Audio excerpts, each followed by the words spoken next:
Hi everyone, welcome back to Banking and Crypto Guide.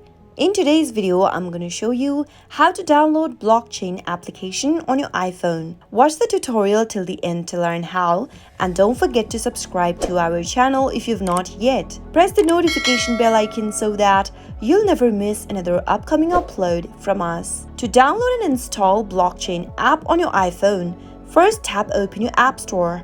Once you tap it open, go to the search box and type in blockchain and search. If you find the application that says blockchain wallet buy Bitcoin, simply tap on the download button right next to the app to begin the downloading process. Now, wait until the application gets downloaded on your iPhone, which is a quick process depending upon your internet speed. Once the application has been downloaded and it is ready for use, you'll be able to see an open button popping up. Give it a tap in order to launch the app open, and that's how you can easily download blockchain app on your iPhone. Pretty simple, isn't it? I hope you found the video to be helpful. If it was, go ahead and give us a thumbs up. I'll be back soon with more videos like this. Thank you for watching.